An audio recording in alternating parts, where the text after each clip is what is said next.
And I think that, one of the archetypal ideas about life is that it's part of an eternal battle between good and evil.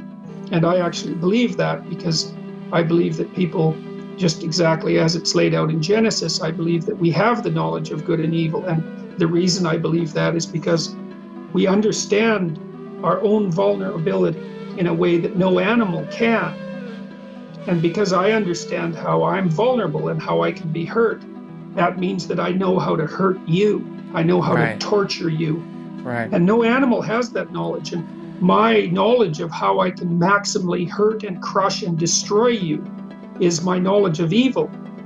And my refusal to engage in that process is my knowledge of good. And so people have a knowledge of good and evil. Right.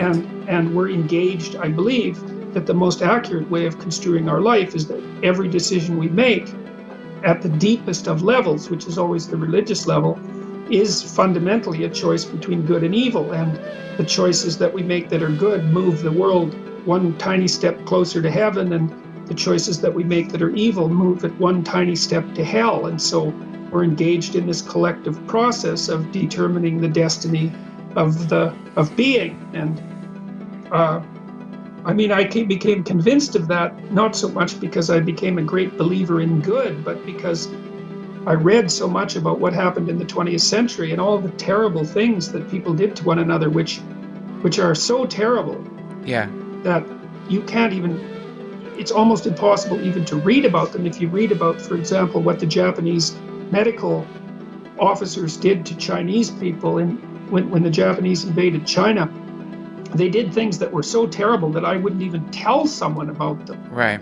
And I became convinced that there was such a thing as evil before I sorted out what that meant.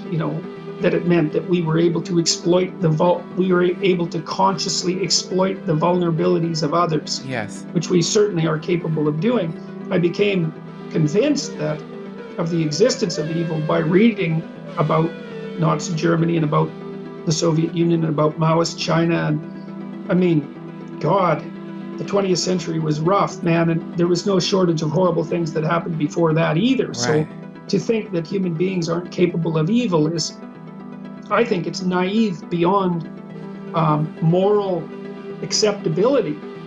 And I've had clients who have been traumatized into literally years of nightly convulsions, very naive people who had that trauma induced because someone attacked them in a malevolent way. It was the first time in their lives they had actually encountered the reality of someone wishing to make them suffer and do them harm. Right. And they were so naive in their worldview that just the vision of the person's face was enough to produce like post-traumatic stress disorder with a number of years of duration. Wow. And so most of the time when people develop post-traumatic stress disorder, it's because, just like Romeo Dallaire in the Congo, in Uganda, I guess that was where the major massacres took place. I believe it was Rwanda. Sorry, Rwanda. He was a Canadian general. He wrote a book called Shaking Hands with the Devil. That's very close to the title anyways. And he was down there during the Tutsi and Hutu massacres, and he developed post-traumatic stress disorder, and the reason for that was that he saw absolute mayhem and malevolence on a large scale and could do nothing about it.